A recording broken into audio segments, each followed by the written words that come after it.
Hey folks, this is Donnie with Standing Goats Rescue. I am up at the property. I'm going to try to find I got a camera back here. Somewhere back in there. I'm not exactly sure where it's at. Having a hard time finding that camera. But I can't get through. Well, it's obvious you can't get through the stuff right here. It's pretty thick. But I'm using, I got the other microphone. I've got the Rode microphone on here. It's a big fuzzy thing. Got a little bit of a breeze, so hopefully the wind won't be picked up. It ain't much wind, but I've got my backpack on, and I've got the articles in my backpack, some of them. I maybe shared them here with you. Guys, I'm at the part of the property where Carrie and Mark Sasquatch had stayed when they came up here. I don't have much cell phone signal here, just about don't have any.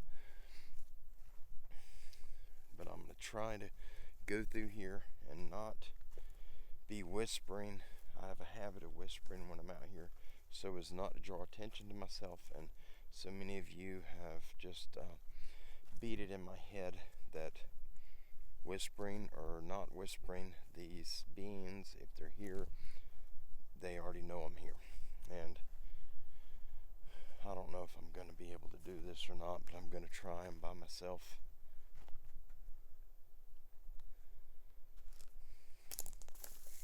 Freaked me out. I thought it was a bear sitting there. It's just a root ball.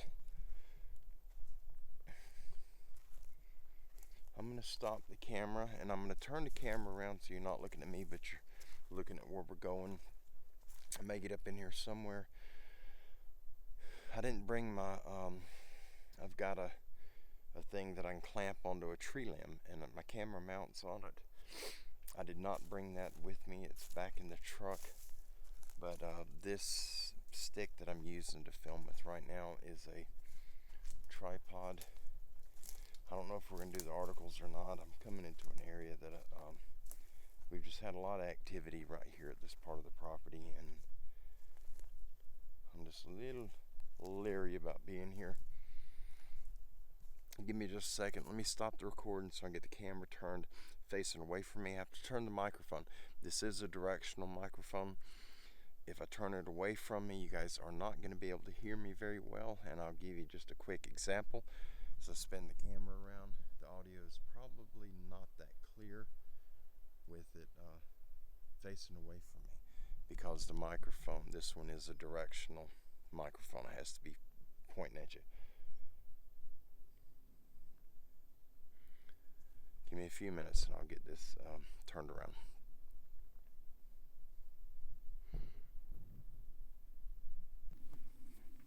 Alright, there we go. Alright. Sorry guys, I hope the microphone's working.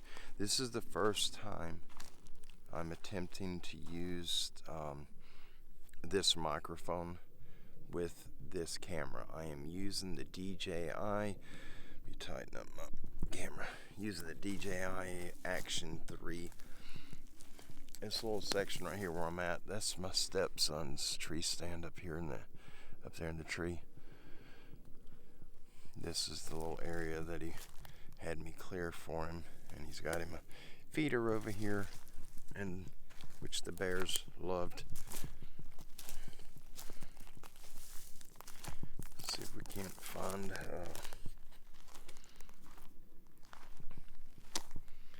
this camera.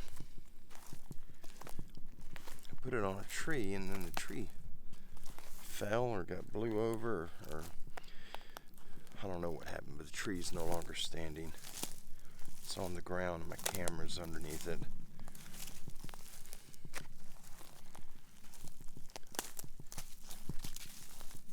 I don't know what I'm going to run into over here. Hopefully not a bear, hopefully not one of the big guys. I have no desire to deal with that kind of garbage. we're gonna come in here and work on clearing all of this sometime this year, in the very near future. Ah, yeah, that's got thorns.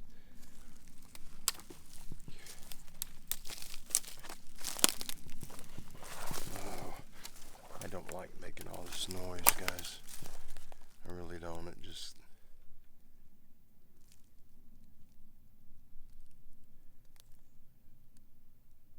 scares me that I'm going to draw attention to myself.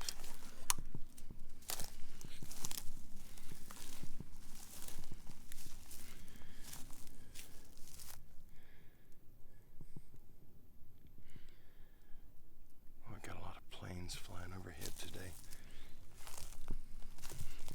We're going, Chris and I are going to be coming out here in several other areas where we hunt. Here at the end of this month, we're in March, so the deer will start shedding at the end of March for the Panhandle area, this part of the state. So normally April is when we go shed hunting, but we're going to try to get a jump on it. The last couple of times that I went shed hunting, we waited until mid-April, and the sheds that I found, the squirrels had already found them and chewed them up a little bit. So I'm going to try to find them before the squirrels get a chance to find them. Wish I remember where that camera was. I put it out and we checked it one time. And what's crazy is when I came to check the camera, I knew where I thought it was, and so I couldn't get through because it was so thick. And so I went around. I tried to go around the thick stuff. I mean, it was some junk like this right here. And so just as an example, you know, I thought the camera was right up here, but I'd have to go past this. So what I did is I went around it on the back side, and I come way back over here where the whole time I thought the camera was here, and it was way back there, and I ran into it by accident. And we checked it that one time, and the next time I come to check it, I couldn't find it. And the third day out here trying to find that camera, I found it by accident, and the tree was laid over.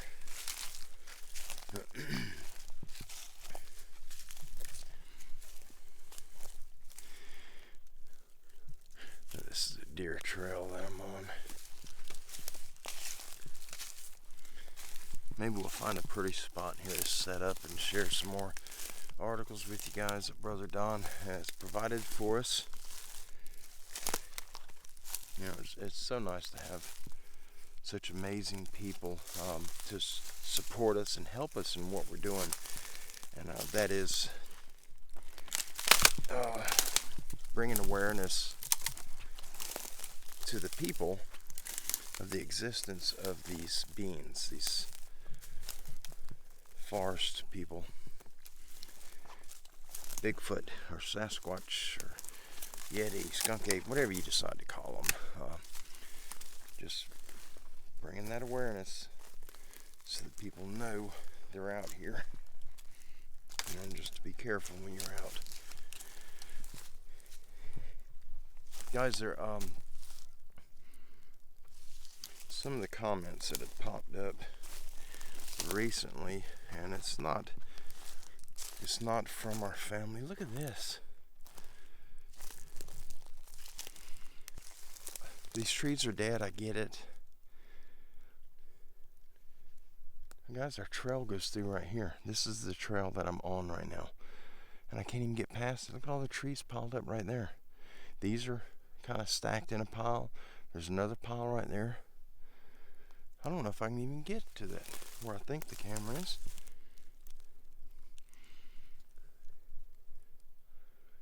Doggone. Anyhow, what I was wanting to mention, and this is not for our family here, but for the new people. You know, I hear a lot from people asking why I don't do like Steve Isdall does, and where he puts his emails on his phone and he does it, he reads them that way. Because the information that I share with all of you as far as these articles are concerned, our brother Don Moore, he does the research. He finds this information for us, and if it's in an audio file, then he'll listen to that thing 100 times if it takes it. But he'll listen to it and he'll transcribe that audio file into a text file. And then he'll type it up, he'll print it up, and make copies. He has a copy, and then he sends me a copy. And he mails it to me through the mail. You know, a lot of people don't know what the USPS is. But when you get a paper copy, nobody hacks into it and messes with your devices because you got stuff on your email that they don't approve of. You know, because we're getting it sent to us through regular mail, U.S. Post Office. But a lot of these areas, like where I'm at right now, the phone does not pick up a signal, so therefore you really can't you can't download anything. What I would have to do is I would have to pull the email up, take screenshots of it, and some of these articles are quite long, so I would have 8 or 10 screenshots of the article. Then I would have to edit the screenshot so that they would line up where I can read them smoothly without rereading the same one. Or, you know, if I cut off part of an article, then we only get a part of it. So for me personally, it is so much easier. There's all that black hair crap. But it's so much, that doesn't have a smell to it. It's so much easier for me to get a paper copy. And I don't have to worry with, you know, whoever it is that, as you all know, when you start getting into this topic of the big guys, the Bigfoot, Sasquatch, Dogman, all these other strange entities, there are groups that do not approve of us sharing information, any information in regards to these creatures. They don't want to hear it. They're not going to have it. We've had people reach out to us that have had their YouTube channels shut down, email servers shut down, and just non-stop trouble. And they can't really do that to you when you're getting stuff through paper mail. And another thing, and I'm not being mean, guys, Steve Isdall is doing a fantastic thing. He's got a huge following. I don't know how many people he's got on that have subscribed and back him up in what he does, but the numbers are big. You know, he's got a lot of people. Sorry guys, I'm trying to get through. But Steve, he does Steve.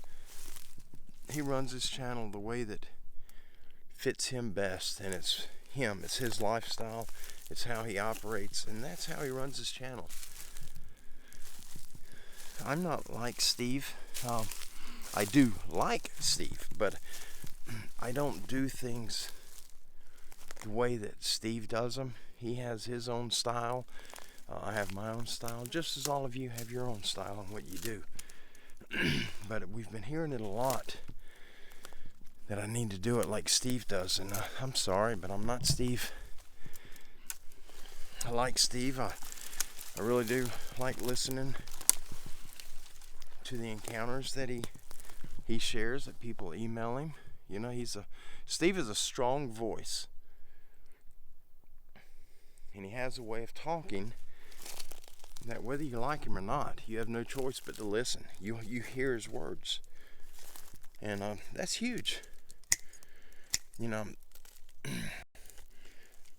I really like what he's doing. I'm just trying to cut some of this so I can get through a little easier. But I don't do things the way that Steve does. And that's what I'm getting at. I've just had so many people, and they're comparing our channel here, you know, with our YouTube family here with Steve and so many other channels, and I need to be like those other channels. Well, the whole point of setting up our own channel here, and this goes for all of us, is because we do things differently. You know, we have a different style of doing them. You know, and that applies to everything in life. You know, these motorcyclists. You have these guys on motorcycles that race on blacktop at 250 miles an hour, and they run in circles. You know, that's their style. That's their thing. You got these other guys on motorcycles that are jumping ramps and doing flips and all kind of crazy stuff. You know, all fairly low speed. That's their style. Then you got guys that are climbing these huge boulders and just insane stuff. You know, and it's all the same thing. It's all motorcycle riding, but it's different styles, different people, different styles, and that's all I'm getting at. You know, the way I do it is the way I'm comfortable doing it. It's how I learned. I knew nothing about YouTube and filming, and I wasn't knowledgeable on any of this, and it was a lot of trial and error. And there are so many of you that have been with me from the beginning, and it was through the encouragement of you guys and gals and the advice, you know, on how to film better and how to just do everything better. And because of you all, your support and guiding me and helping me get to where I'm at now, I'm ecstatic. I'm in such a good place. I've got the greatest friends I've ever had in my life, and they are you all. And I couldn't be more pleased. But just trying to be short about it. I'm sorry, I just got sidetracked. That's the top of the tree. There's the bottom. It's in the ground right there. It's just how it fell, I guess. But what I'm getting at is I'm Donnie Miller. I'm not Steve Isdall. And I do things the way that I'm comfortable and it's easy for me. But I enjoy reading these articles. And Don, he does a fantastic job. I mean, a fabulous job of getting this stuff, doing the research, finding it, and printing it up for us. And you know, he puts a lot of work into this. And a lot of people don't really see what he's doing behind the scenes. And it's a lot. It is really a lot. A little buck rub right there. A little young buck. I've been following his trail. You can see his tracks beat down all around through here. I'm still on his trail. But anyhow, I just wanted to address that because I've gotten quite a bit in the comments, and I've even gotten a couple of emails.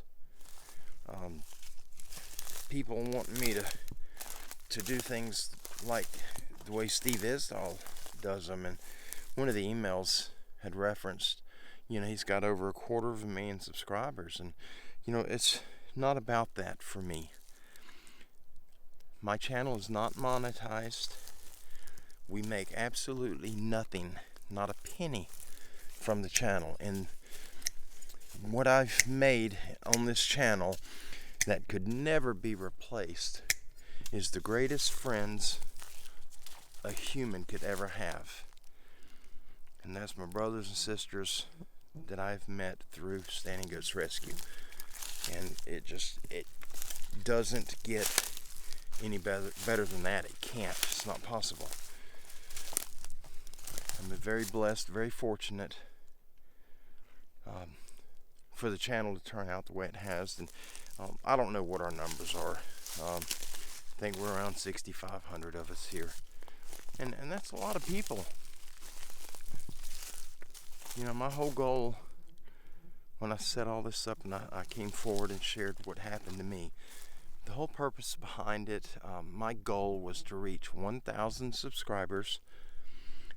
And at 1,000 you can monetize, you can make money from running ads. But that's not why I wanted 1,000 subscribers. The reason I wanted to hit 1,000 is because YouTube, they set a threshold. Once you reach 1,000 subscribers, they will unlock your channel so that you can do live streams. And that was the whole goal. I wanted to be able to do live streams. And the areas where I did some in the very early days of our channel, since Hurricane Michael hit, it destroyed the cell towers for those areas, and now there is no signal, and I can't do a live stream out there. We don't have a signal here, so I can't do one here either. And so I'm kind of, stuck filming and then uploading that footage for you guys to see. And trust me, I would be tickled pink if we could live stream from here. I mean, I would be absolutely beside myself if that were possible, because a lot of the activity that happens out here, especially where I'm at right now, I would love for you guys and gals to be able to witness it through a live stream and see it firsthand, or somewhat firsthand, because it's hard to relay these experiences through a digital screen. It's just really hard. Cut some of these vines right here. See if maybe make it a little easier to get through. And there was something else I was wanting to address, and I don't remember what it was. But it's all good. But yes, as far as we get a few people. We still get them. Any of us that any of us that share anything in regards to the big guys or any of these just weird things that exist, there's a group of people, I think a portion of them are so very afraid of these beings that they're going to bash any channel they see that puts a video up about them. The fear they have for them is far beyond, my fear or many of you. And so when they see a video up where somebody's sharing areas where they're getting the knocking on the trees and the yelling and screaming and all that other crazy stuff, they get so scared, all they know to do is to bash that channel, get in the comments and bash them, send them an email and bash those people. And that's what they do. And then there's a group, a small percentage of those people that do the bashing, that they're just, they don't believe. A very small portion of those people, they do go out into the woods, they do hike, they do hunt, they camp, they do all of the outdoor activities. And fortunately, they've never encountered one of these beings. And hopefully, through their life, they won't. Because it ruins you. First time that happens, it ruins you. And I hope that, they don't experience it. But for some reason, those people are usually the ones that'll send the very hateful comments and call you everything under the sun, and there's just no sense in it. I've seen videos, just thousands of videos that are on topics that I don't like, I don't care for, and I don't watch. And if I If I'm searching for something and one of those videos pop up, I don't watch it. I certainly don't leave comments bashing the people. You know, that some type of, I guess that's some type of moss. I don't know, it's holding that rotted stick on. It's not very strong, whatever it is. Anyhow,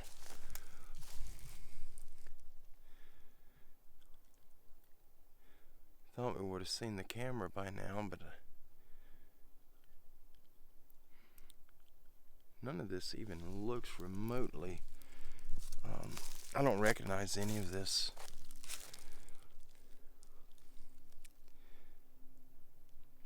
And yeah, I've seen there's a comment about, you know, the last article share that I did, or one of the last ones, where I started getting all that noise and the walking in the water and the knocking sounds, all that stuff started, and I was sitting on the ground and trying to get up. You know, the comment was about me being so out of shape I can't hardly get up, and yeah, that's true. I'm 54 years old, be 55 in April. Yeah, I'm old. I broke my back 3 times, I broke my neck once, I broke my hip, I broke every bone in my body except for my sternum and clavicles. I've even broken the bone in my ear, the bone in my left ear. But anyhow, I've had a lot of injuries through my life. I've got severe arthritis, I've got a lot of issues, especially with my back, and I'm overweight. So I've got a lot going against me, but guys, I've lived an amazing life. God has been so good to me. I've got an amazing family, and I've got amazing friends, and it's alright. You know, I accept my age, I accept the condition I'm in. And if the Lord were to bring me home today, tomorrow, whenever, you know, hopefully it'll be right after I say my prayers and I get cleansed of all of the sin and just the baggage, the spiritual baggage that we as humans tote on us, so that I'll be ready to go with Him. These orange flags are flags that I put up to mark the path in here.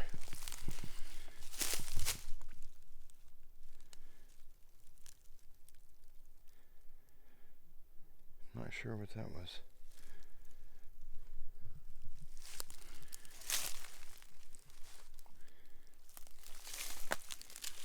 And anyhow, it's all good.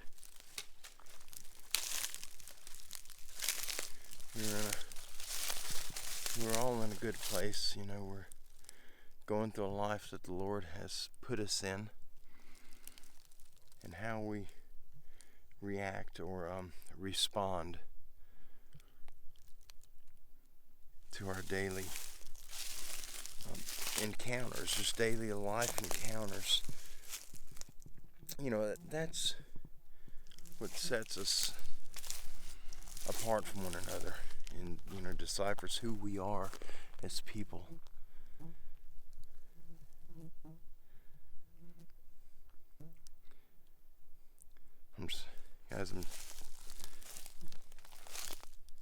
I get scared when I'm up here, and especially when I get that weird feeling, and I've got it now. And I want to walk in there. There's an opening. If you guys can see, right through there is an opening, and that's where I'm trying to get. I just don't want to put myself in I don't want to get in a spot where I can't get out if something happens. And I'm not saying we're going to be beat up by Bigfoot. Guys, we have bears on this property. We have panthers out here, and a ton of coyotes. A lot of wildlife out here, and some of it's dangerous. And I'm armed, but a bear, coyote, you know, all these animals, they They don't know what a gun is. If you pull out a gun and tell them you're going to shoot them, it just doesn't register. They don't know what it is. They're not afraid of it. That sounded like a scream. Hope it was a bird. Let me find a spot in here where we can get through. I've seen an area. I think it's right over there. I hope it's right over there.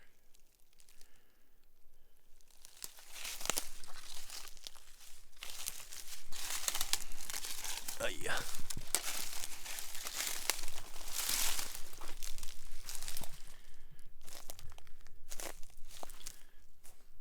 I'm nipping some of these little limbs off right here just so I can, if I'm going to come back this way, I'll be able to recognize that I've been here through these. You know, just little clip marks, just kind of marking it.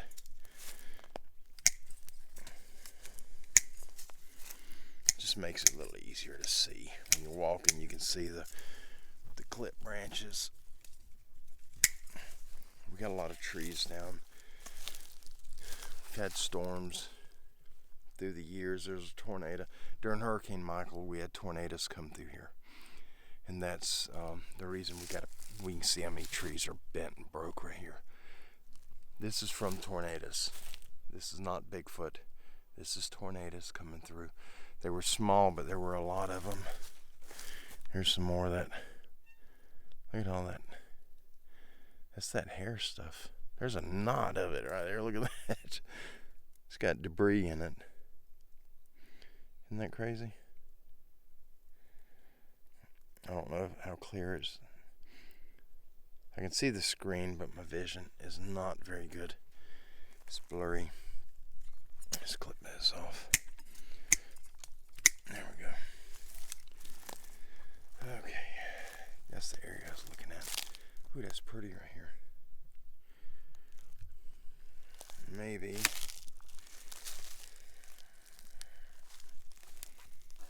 Oh.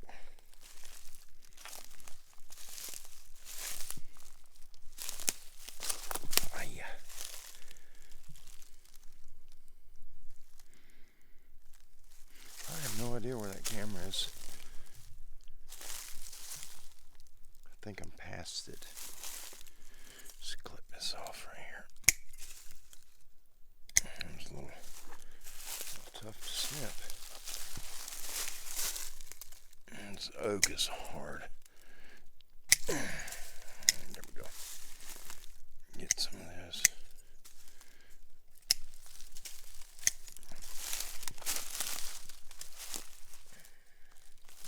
Look how thick it is right here around.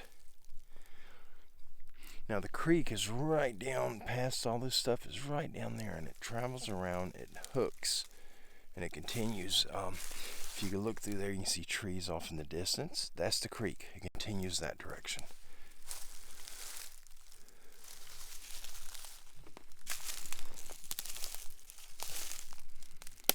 I'm going to find somewhere that we can set. I can set the camera up. This is really weird out here. I mean, it's got a very weird vibe. I definitely don't like the way it feels.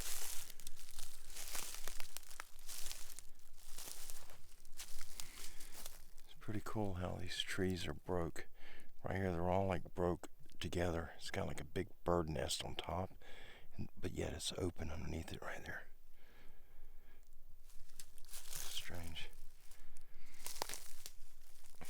We're going to be clearing all of this area. We're going to come through all these trees. A lot of them are dead. That one's alive. But all the dead ones we're going to take down. There's a few of them right there. And everything that's bent, excessively bent, we're going to go ahead and cut. And we're going to clear all of this out, open it up when we can get down to the creek. I think that'll make it a really pretty area.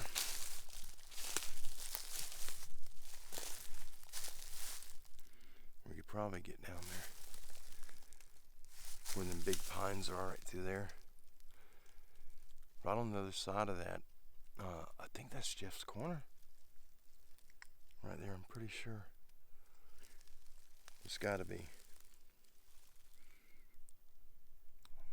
I believe. There's a giant pine tree that's on the other side of the creek, and that's sort of a marker. That's what I'm looking for.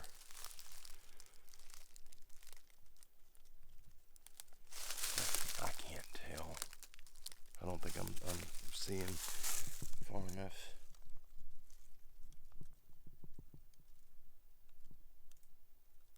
Oh, is that limb moving? Thought it was a snake moving around down there.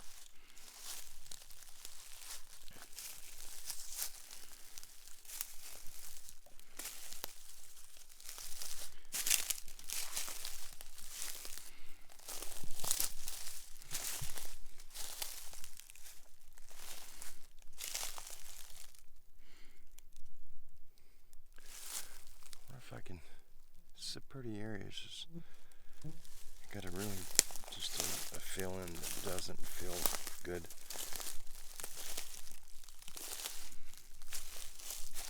There's a lot of this black hair stuff. See it? I don't know if the camera's gonna focus on it or not. There's a lot of it, and it's kind of twisted together there.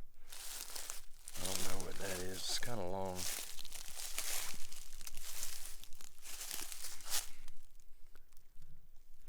Maybe a good area to put a feeder up for the deer.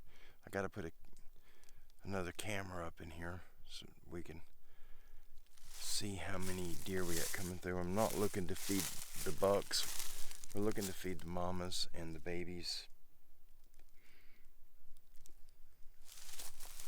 That's all I'm wanting to feed.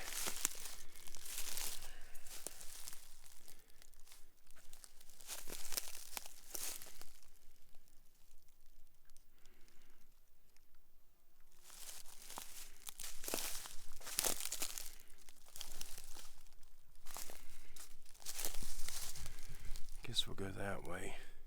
Kind of opens up back there. I think that's where it opens up. How do we get in here? Over here.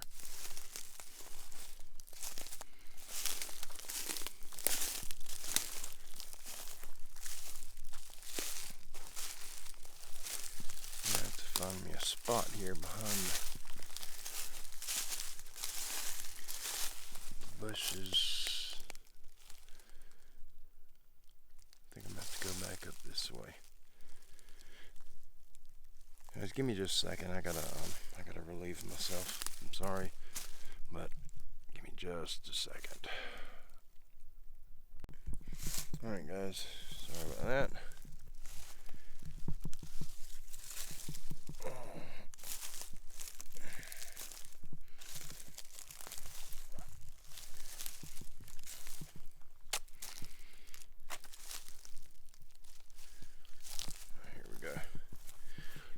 Looking for. Look how pretty it is right there. It's open. It's right through there. Oh, why's my camera tilted? Sorry. I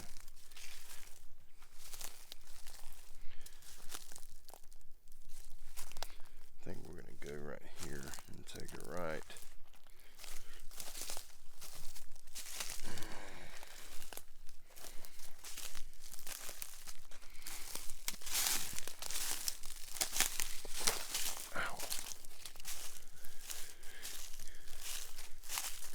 Ankle that one a little bit.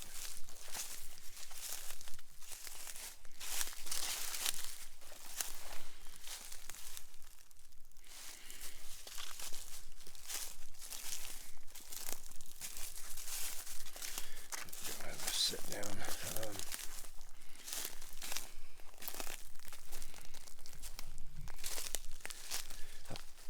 I should have the wireless microphone in my backpack, I hope. I'm about to set it up and we'll do some articles. I have to be pretty close to this microphone.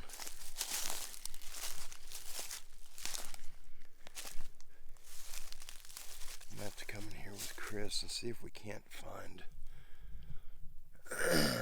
where that camera is. I think that camera's back there.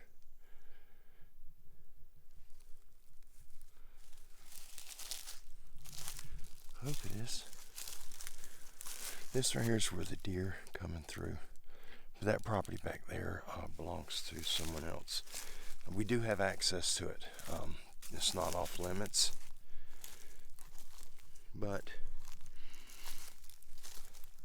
I just prefer to stay on our side. It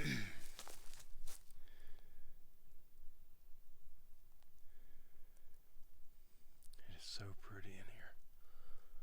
Should have put a tree stand up in that oak right there.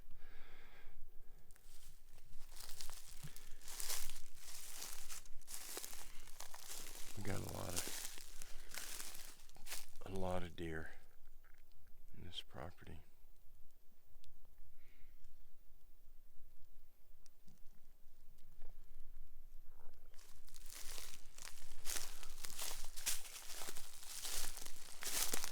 I don't know how many does we have up here. We put a few cameras up, only one over here, and that's one I can't find. But that is on a tree that is that fell over, and my camera's pinned against the ground, so I can't get my camera out. I've got a small shovel in my truck. I don't know if you guys can see it. Let me see if the zoom will work on.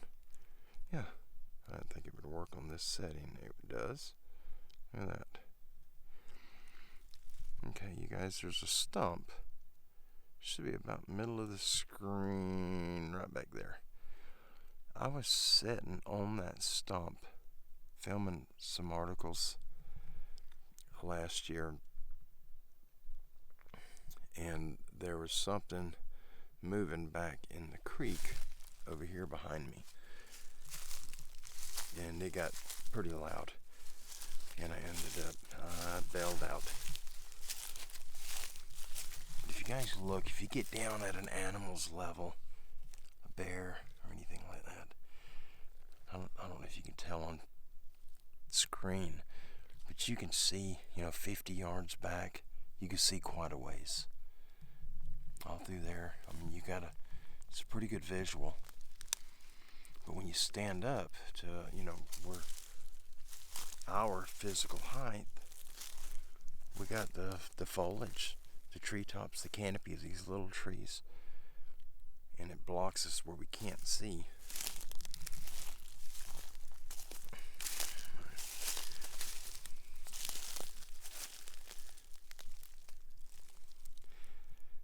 Oh boy, that's creepy. So I can zoom in on that. I don't know if we'll be able to pull it all the way in. See that hole down there in the brush right in the center of the screen?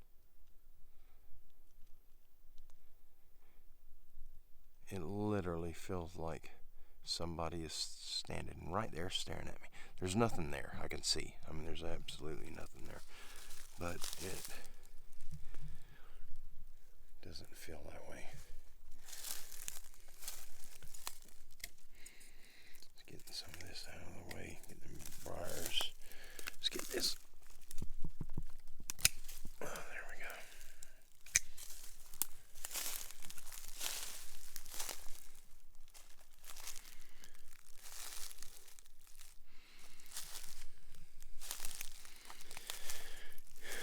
This right here is a type of holly. Down in the south, we call it yopon. And it's a booger to get up. If you cut all that off right there at the ground, in a week it'll all be coming back. It's really hard stuff. And this wild creek myrtle, this stuff right here, the goats go nuts over it. They love it. And that's what all this is. All this stuff right here, that's the wild creek myrtle. It's all got the real bright, the brilliant colored green leaves. That's all wild creek myrtle. And he gets these little white flowers on it in spring.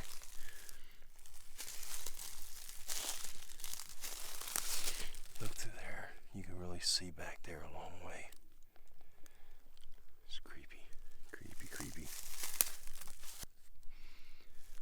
I want to go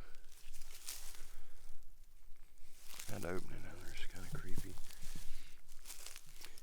This area looks familiar. I think I've been over here before. Go around it this way, I guess. The creek is just right through there. Oh, there's a baby magnolia tree right there. I love the magnolias. There's one right next to it, a small one. Let's see if it's big enough we can dig it up maybe later. I don't have my shovel with me, it's in the truck.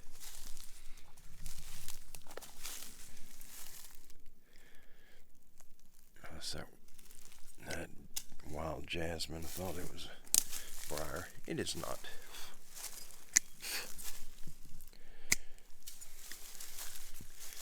Look at that, ain't that pretty? That's what I want.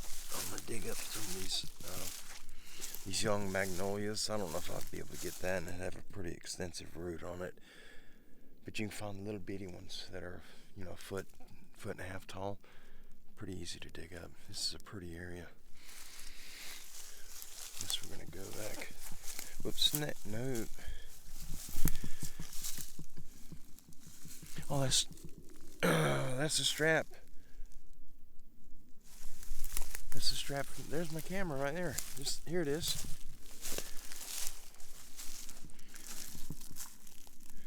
I don't know why the strap's broke. Is it rotted?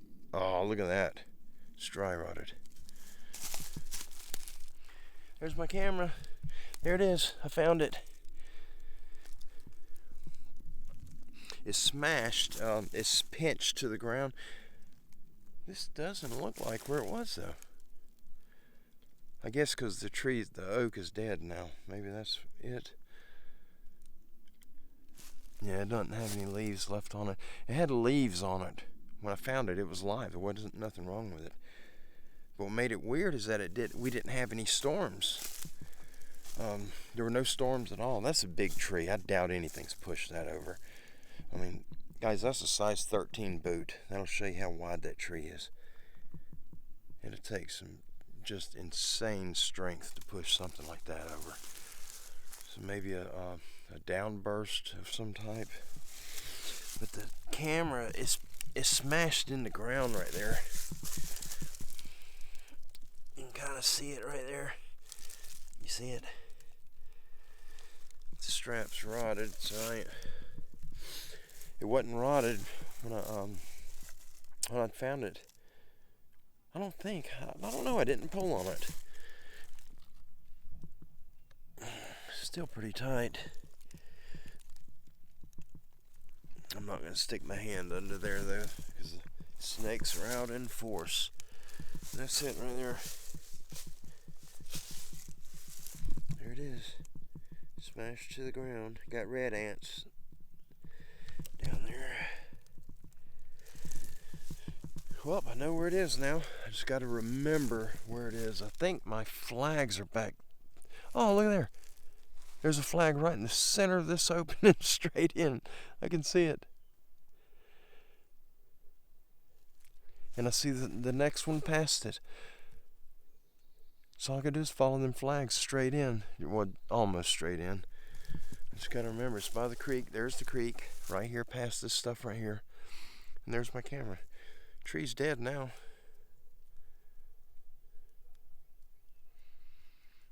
Well, good deal. I'll bring a shovel in here and I'll come in here and get it out because I do want to see what's on that card, but I'm not sticking my hands under that tree. There's no way.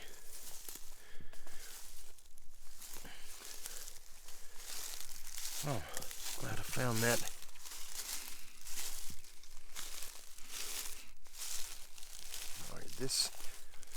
This right here is not our property. From here, that direction, this belongs to some brothers. They own all of this right here, all the way down. It's a narrow strip. It doesn't go up very far, but they own both sides of the creek, just right here, all the way up to the big pine trees you see in the distance. But now I am allowed to be here. I can hunt it if I want, but I'm not going to. Just in case, I don't want something to happen. And if I'm out here and something happens, you never know. you know, I wouldn't dare sue anybody, but it's not to say that somebody connected to me that they don't. They might try to sue. And so I'm not going to take a risk. People that own this have been really nice to us. But it would be easy for someone to target him. Look at the scrape right here. Buck scrape. So we got another big buck in this area. So he's got one scrape.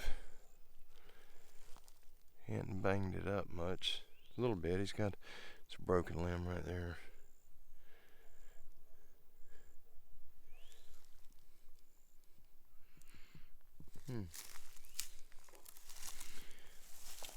Just look around a little bit. Guys, I don't know if I'm going to read articles or not. I might. I've got a really just not a good feeling.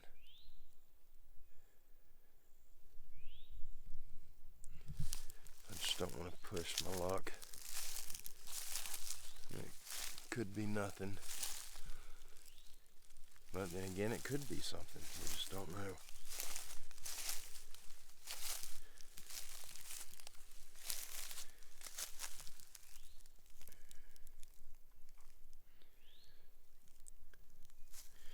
And all the leaves are cleared right here.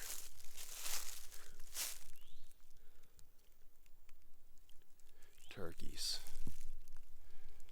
I think that's what that is turkeys.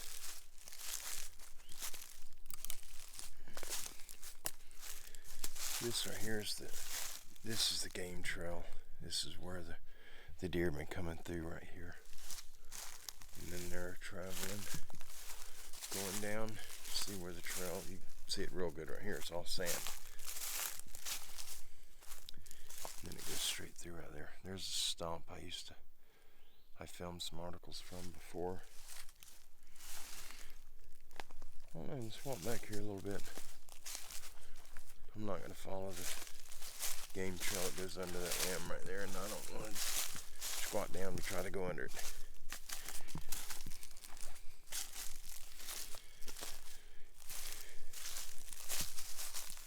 Yeah, there's a buck. Buck's been scraping that. He's broke that one off. It's probably the same one. Just made that scrape up there.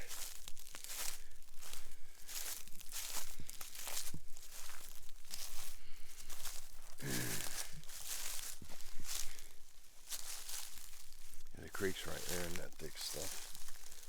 Look how open this is in here. Boy, this is really, really pretty.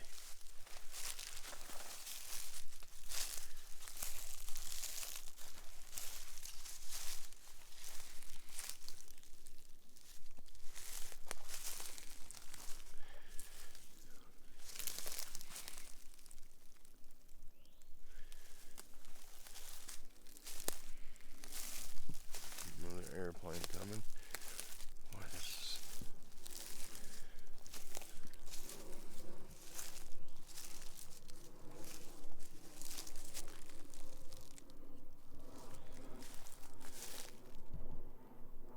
Sorry about the plane. Let me zoom in if I can see. I don't know what that is. Look on that tree right there.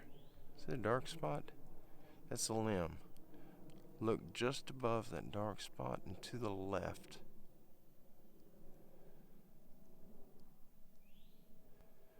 That's something moving. A bear? I don't know. I'm not going to go any closer. So I guess we just... I'm going to... Yeah, I'm not going to get up. I don't know. Is that a bear? Let me zoom this back out. Just in case. Is that it? Yep, that's it.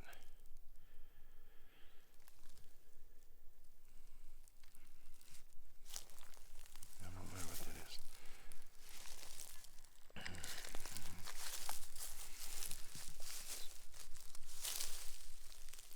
There's a map.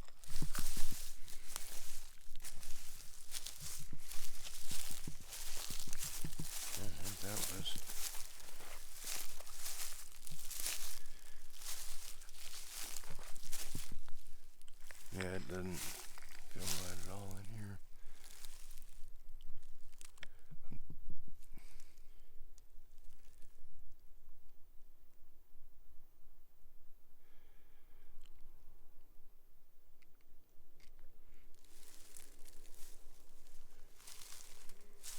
Oh, I got a weird.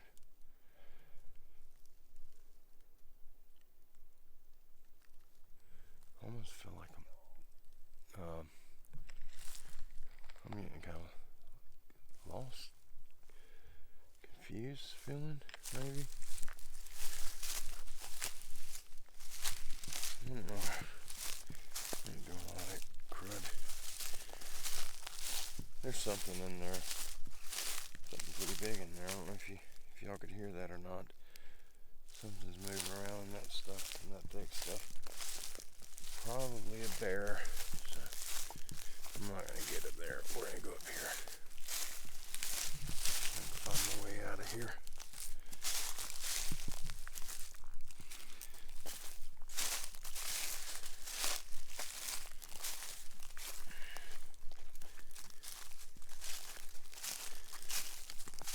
I don't know if this is gonna bring me out or not. Oh, I got a leaf down my shirt.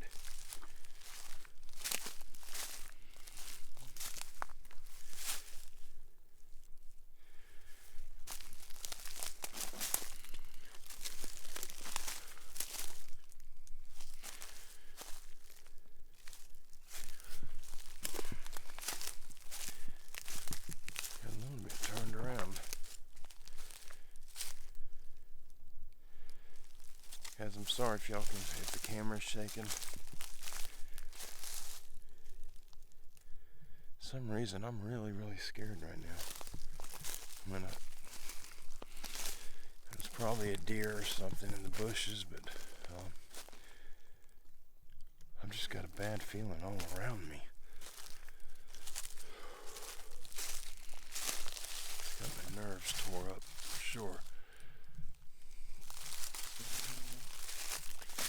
I've got orange markers that go up. That'll take me all the way up to where the truck is. I know we're close to them because we haven't went far. There's one. I see it way through there. Boy.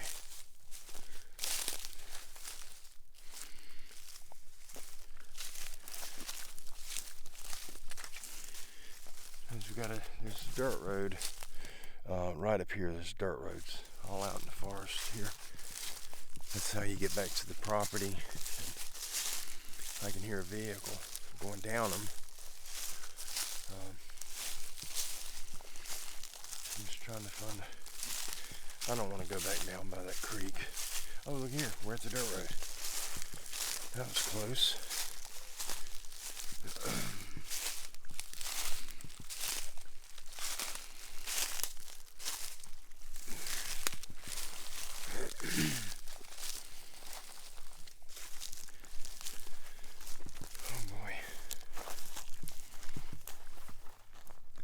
I got dizzy. I got scared and got dizzy.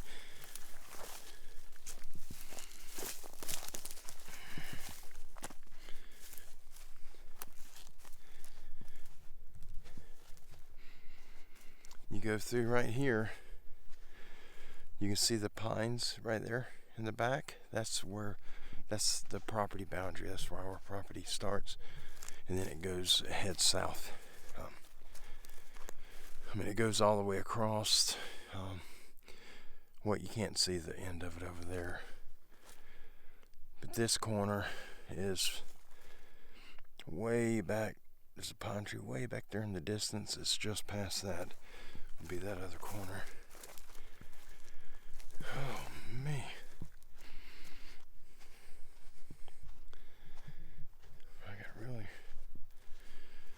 That scared me. Felt like I was surrounded. And no, I didn't see anything. If anybody's wondering, I didn't see anything at all. I just heard a deer or something moving in the bush over by the creek. And it just scares me when I hear stuff. Mainly because your deer are normally very quiet. It's very hard to hear the deer when they're moving.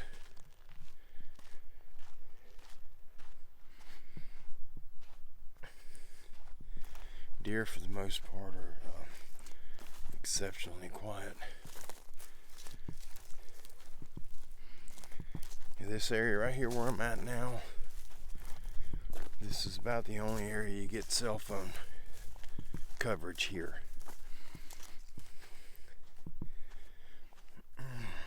There's the truck. Right here is where Carrie and Mark parked when they did their live stream that night.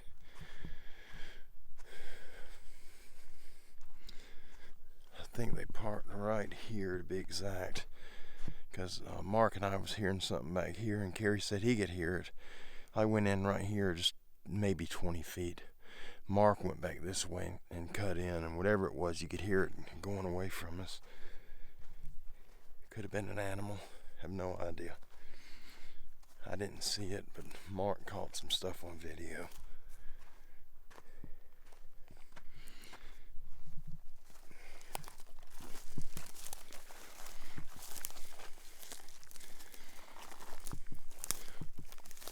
Guys, I guess I'll set up right here. I may just do some articles here. Just set the camera up to where you can hear them.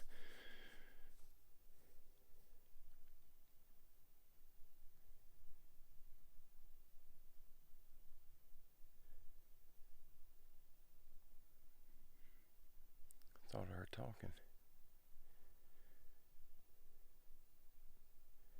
Let me see what we got right quick. Let me check get the folder out. I know the view isn't anything to look at, but maybe I'll set the camera up here on the hood of the truck shining down the road, and I'll just read off some of the articles. You never know, may have a deer or something across the road. Give me just a second.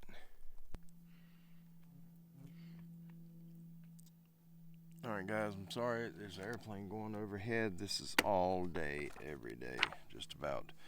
Alright, we got a few. These will be short articles. Let me see what we got as far as pictures. You guys just keep an eye on that road.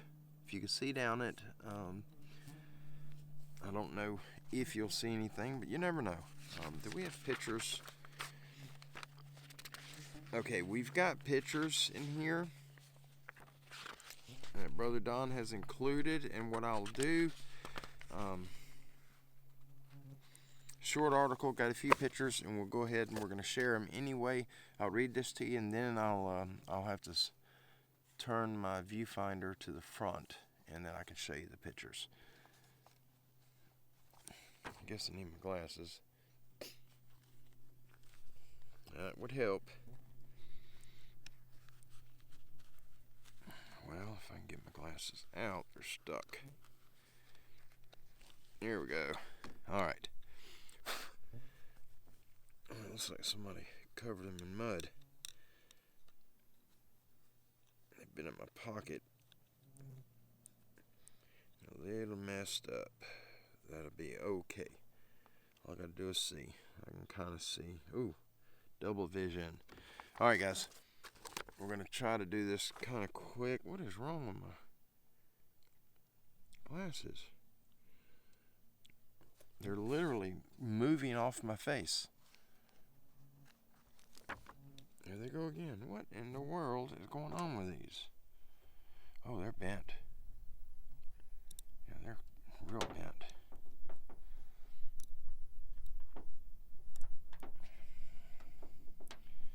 Oh well. They'll have to work. If they don't work, will be, I don't know. I don't know what to do. I'm sorry, y'all. They are literally coming off my head. What in the tarnation is going on? Alright, that's a little better, as long as they stay on. Alright, here we go. The beasts of Lawton, Oklahoma. Dogman, Bigfoot, or something else. The year is February 27th and 28th of 1971. The location is the west side of Lawton, Oklahoma. Comanche County. The information sources is multiple eyewitnesses, police reports, hospital records, and military base reports. And on with the preface. The reports of Dogman creatures usually follow the classic werewolf of folklore, legend, and mythology, and very few reports say they shapeshift from human to monster and vice versa, though a few do exist. The small number of shape-shifting reports are controversial to the extreme. It's thought these Dogman creatures may be supernatural, or that they possess a wolf-like appearance all the time. Its strangest ability is to be able to walk on two legs or run on all four. No wonder the werewolf imagery comes to mind of eyewitnesses. Every now and then a confusing report comes in that baffles the eyewitnesses and investigators.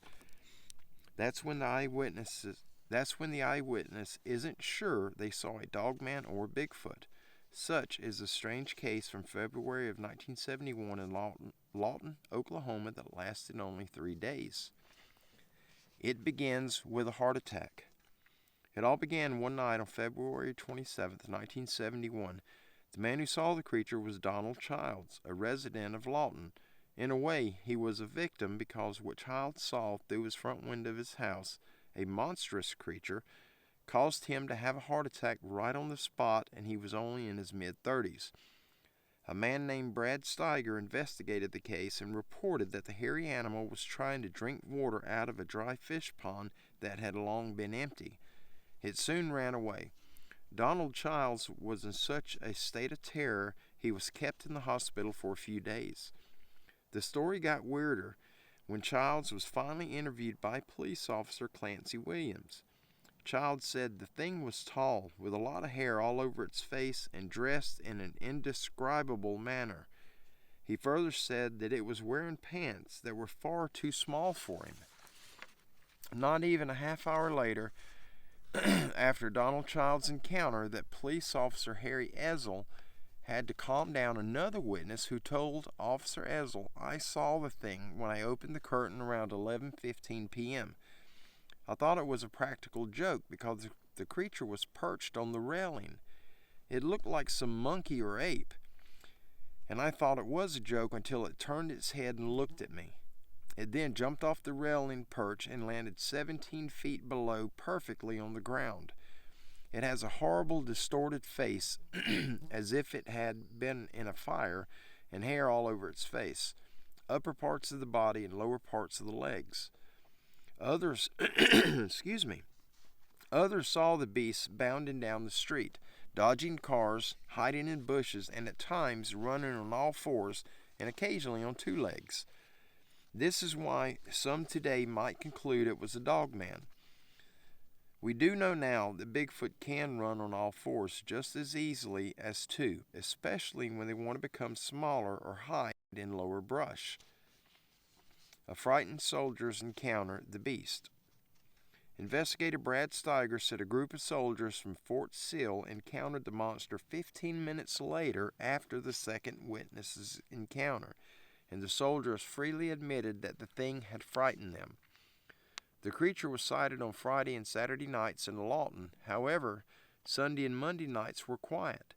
Major Clarence Hill, commander of the Police Patrol Division, ordered his men to be on careful watch for the Wolfman. The monster, however, didn't hang around long, and soon it was gone. Speculations. As we have seen, the creature ran like a Dogman in the sense it ran on all fours and on two, but its face was distinctly not a Dogman. What are we to make of the thing wearing pants too small for it? Could the whole thing have been a hoax? Someone wearing a pair of old pants, a mask, and scaring the locals? One person on a blog left a comment saying that the panic was the orchestration of a teenage boy who attended Tomlinson Junior High School. He was apparently just wearing a mask and jumping out of the bushes at people and was quite a well-known troublemaker around the area. There was apparently a photograph published on the front page of the Lawton Constitution newspaper in which the local police chief was holding the mask in question and laughing to himself. However, this person's blog comment cannot be verified from available records. We do know now that Bigfoot can run on all fours very easily when wanting to hide in low brush or become smaller, or just because they can do it. Today we understand that at least 7 variations of dogmen exist, with a few of those looking more ape-like.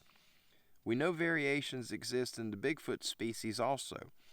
Another disturbing reality is the number of recent sightings of strange hybrid creatures, some in well-known national parks, that seem to mix dogmen and Bigfoot. Is this what terrified Lawton? We may never know, but the mayhem Lawton residents endured in 1971 cannot be understated. And now I'm going to show you guys the pictures. I'm going to have to get my finger in the way. Let me position the microphone. Stand by 1 second, please. All right, you guys, sorry. It was a fiasco trying to get the microphone positioned. All right, here's the first picture. And these are all pictures that were sent in, including the article by our brother Don Moore. If you guys didn't know, Don Moore does have a YouTube channel, so if you get the opportunity, jump over there and check him out. Subscribe to him and support what he's doing, if you would. We love him to death, and he's been the backbone of what we're doing with these articles. As far as us getting our hands on them and sharing them with all of you, that has been Brother Don. I guess I should have read that. I don't know if you guys are going to be able to see it.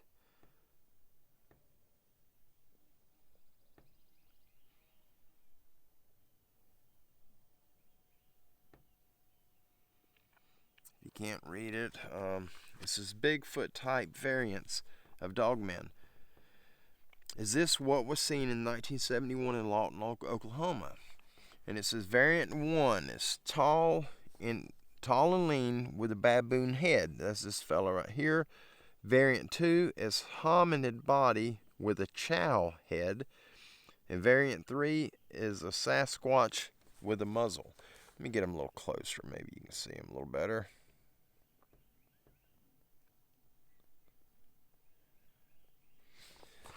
I did not know that.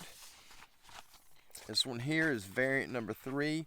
This is the Sasquatch with a muzzle variant of the supposed dogman Sasquatch. I'm trying to get the picture right, you guys. I'm sorry. And these are just artist rendering, as you all know. This is Type 3 Variant 1, apish variant of a dogman possibly seen in 71 in Lawton, Oklahoma. Let me back it off where you can see the writing. I hope the writing isn't backwards, because it's backwards for me looking at it on the screen.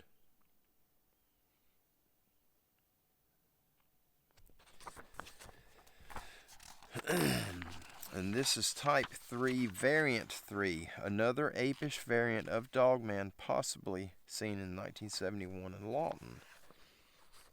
That's kind of creepy looking. Yeah, that fella there don't look so nice.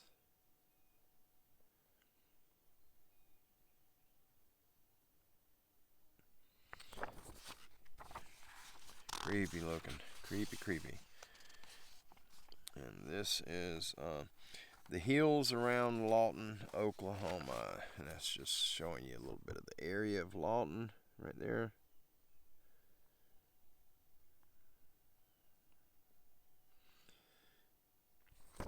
Okay, is that it on the pictures? Yes. All right, guys.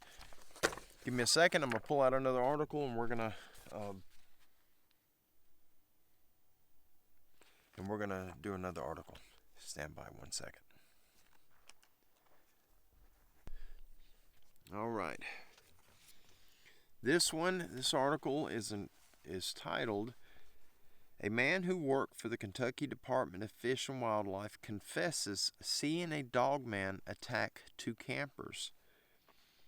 The year and date is October of 1979. The location is Lakeside Camping Area in Cravens Bay Campground in the Land Between the Lakes National Recreation Area, Eddyville, Kentucky, and Lyon County.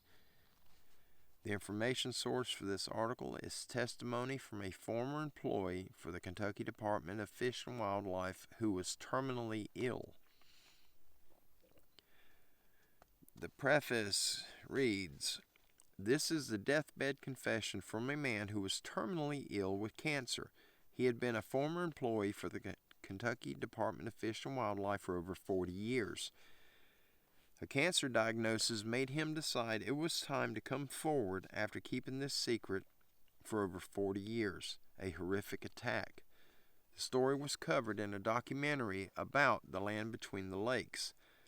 Most knew about the other 1979 encounter, the early 1980s campground murders, and other recent missing people, but this story may be new to you. The listener will have to decide if it's true or not." Glenn's 1979 encounter.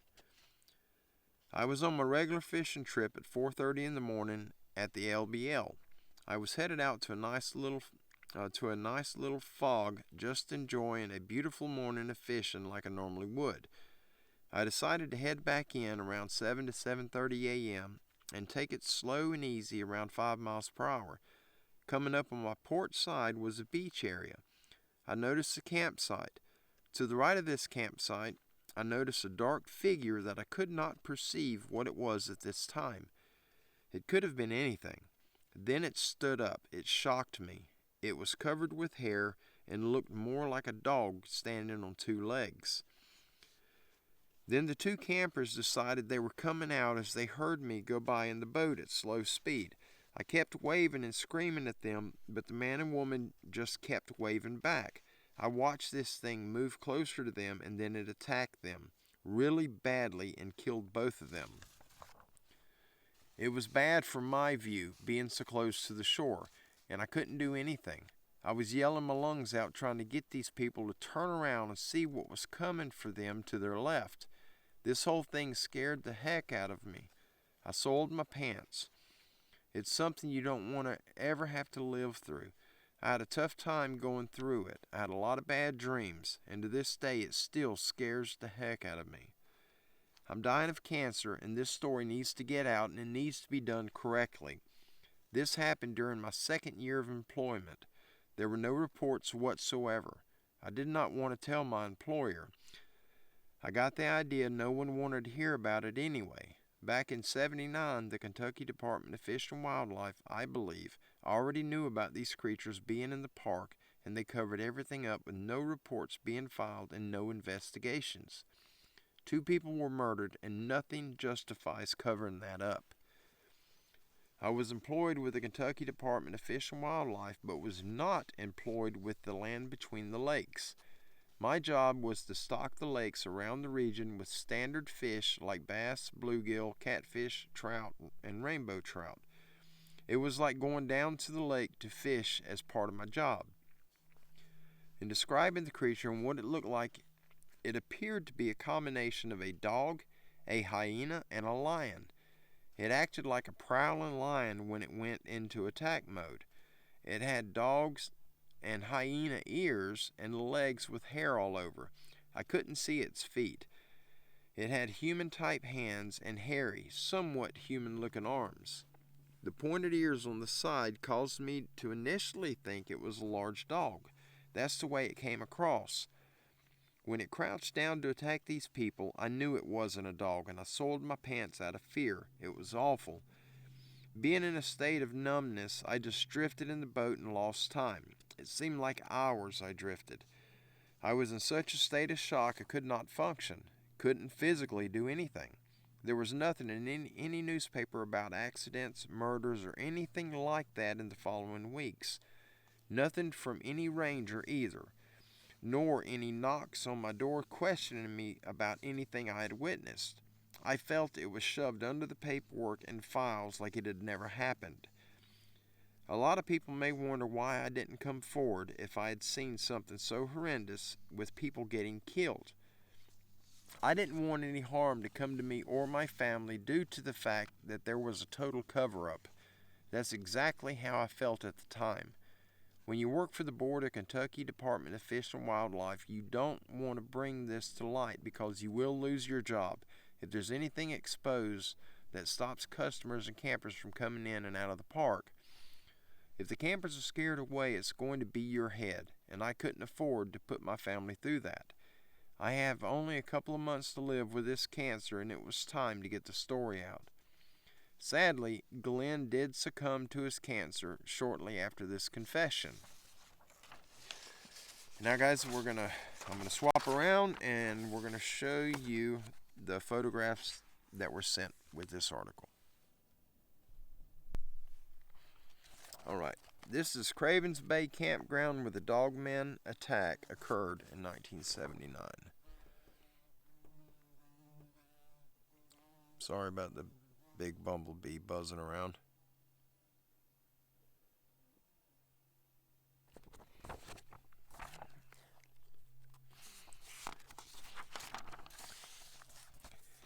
This is the beach area campsite where the two campers were killed by a dogman.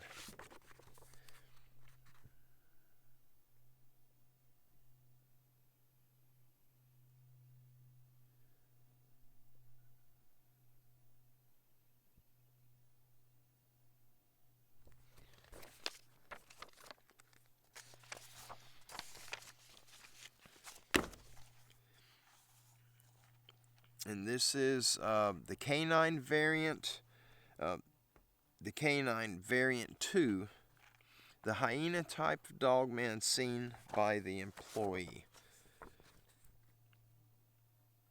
Well, that is frightening.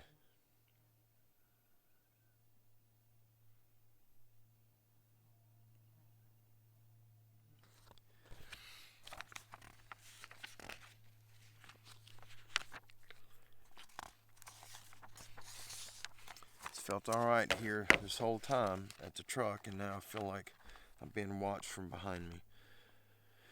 Canine variant 2, the hyena type that killed the campers, and these are artist renderings, artist drawings.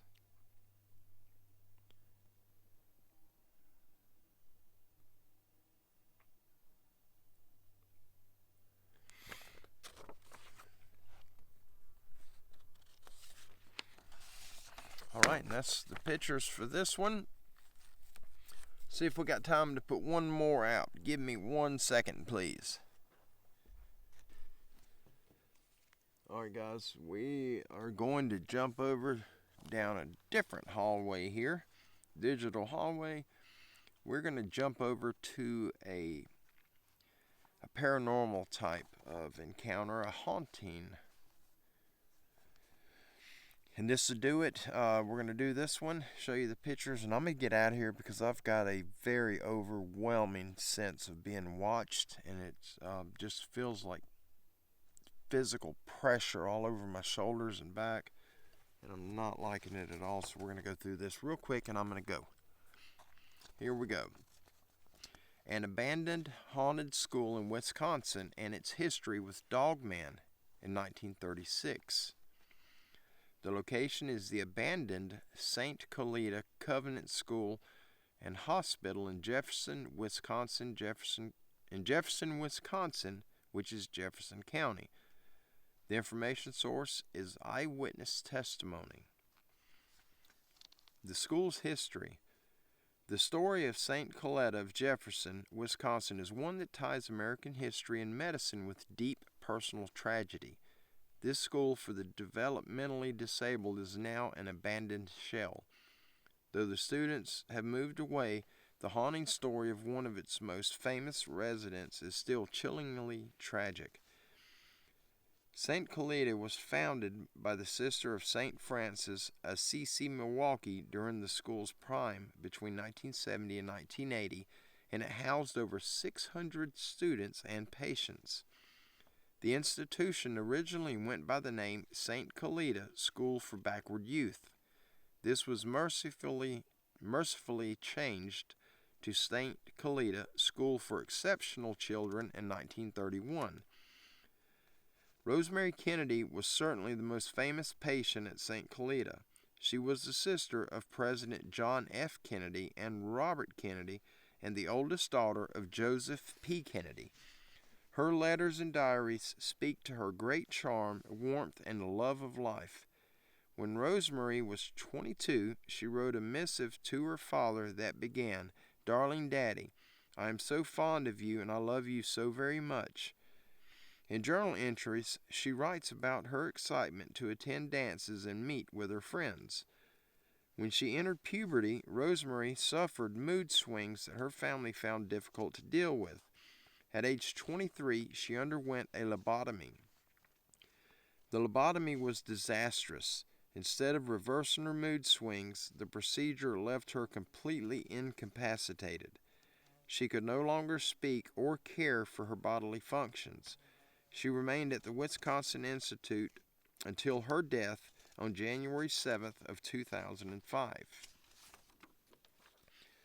Today, St. Colita continues to operate out of another property. The original building sits abandoned and overgrown. It is reported that Rosemary and all the patients at St. Colita were treated with care and respect, but the haunting legacy of a young woman's life cut short clings to the crumbling bricks. Yet another series of terrifying events happened here in 1936, perhaps not widely known, that adds to the paranormal nature of this abandoned building and property, one that shares a similarity with the abandoned Hayeswood Hospital in Maysville, Kentucky. The 1936 encounter. Mark Shackleman was working as a night watchman for the St. Colita Covenant School in 1936. One night he saw a canine-looking creature with black fur and long claws that smelled like dead meat. It was kneeling and scratching at an indigenous burial mound near the school. The creature fled as Shackleman approached. The next day he found footprints and claw marks near and on the mound. Shackleman went back the next night and once again saw the creature scratching at the mound, but it didn't run away this time. It stood up, 6 feet tall, and looked Shackleman in the eyes, and then it spoke only one word, "Gadara." Shackleman summoned his courage, maintained eye contact, and prayed to God. He backed away slowly as the dog creature sneered and stared menacingly at, but it didn't move. I'm sorry. Mark Shackleman never saw the creature again, though he did often smell the dead meat scent. The similarity between the Dogman being seen near this school and mental health hospital and the near-fatal Dogman encounter at the abandoned Hayeswood Hospital in Maysville, Kentucky are interesting and lead to some questions. Do Dogman creatures like to haunt large, abandoned, overgrown buildings like schools and hospitals? Though the 1936 Dogman encounter near the St. Colita School occurred when the building was occupied and in use, is there a connection between the Dogman and the Native American burial mound near the school, the one the Dogman was kneeling and scratching at? Multiple dogmen have been seen running to the top of burial mounds and howling, according to other eyewitnesses. What is the connection, if any? Most importantly, why did the dogmen say the word Gadara? Where or what does it mean or refer to? Interestingly, Gadara was an ancient city situated near the river Hiro, Max, 6 miles southeast of the Sea of Galilee. It was called the capital of Perea. The modern-day ruins of this city are 2 miles in circumference. The most interesting remains of this city are its tombs which dot the cliffs for a considerable distance around the city. There are still 200 souls buried in these tombs. Gadara was captured by Roman Vespasian on the first outbreak of the war with the Jews, and all its inhabitants were massacred and the town itself along the surrounding villages reduced to ashes. All we can surmise is that the Dogman had ancient knowledge of the city of Gadara and its association with tombs around the city, an association the Dogman had with the Native American burial mounds being ancient tombs of the Indians. It knew these were graves, Just how old or ancient was this Dogman to know this ancient information and connection to burial tombs in Gadara and Indian burial mounds near the school? Strange indeed, this was the only word it uttered, an ancient city associated with burials and tombs. Maybe the word Gadara was the only word the creature knew for a place of burial, hence the Indian mounds. Maybe it was performing a sort of ritual or memorial and didn't like being watched or interrupted, which led it to standing up and snarling menacingly at night watchman Mark Scheichelman. Some last questions arise. Was this the only encounter in 1936 with this Dogman that was reported? Scheichelman said though he didn't see the creature after 2 consecutive nights, he did continue to smell a dead meat odor, which meant the creature was still around or prowling late nights when no one was outside the buildings. How many others over the years, if any, encountered this same creature visiting the nearby Indian burial mounds, but was not reported, and do Dogmen still haunt the abandoned hospital/school today? That was interesting. Alright, I'm going to move the mic around. I'm going to show you guys the pictures.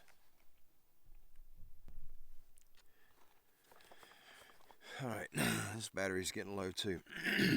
Excuse me. This picture was around 1904. St. Cleta Covenant School/hospital in 1904, about 32 years before the reported Dogman sighting. That was a really cool looking building.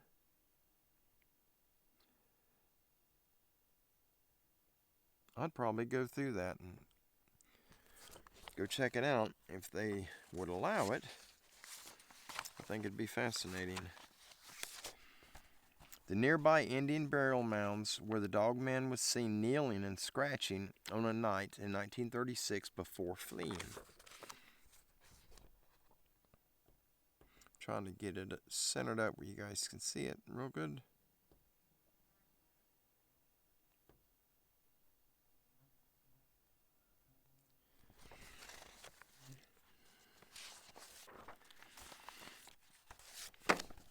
An illustration of the Black Dogman scene. Artist illustration. I don't know if this was based off of Mr. Scheichelman's, if he talked to like one of the sketch artists and had him draw it. I cannot tell you that. I assume not. They're probably clowning. This is St. Cleta's most famous resident, patient Mary Kennedy, sister to John F. Kennedy. She lived here for most of her life until her death on January 7th of 2005. Such a pretty lady. It's a shame that they put her through a lobotomy and ended her life for her. And she lived long years after that, but she had no life. Messed her brain up, and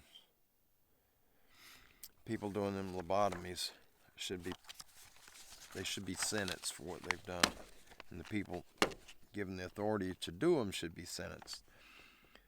The abandoned St. Cleta Covenant School Hospital in Jefferson, Wisconsin, as it stands today, since cryptids are attracted to those with mental handicaps and Indian mounds, did this connect the Dogman to this location. Wow, it's really pretty to still be standing in this beautiful area.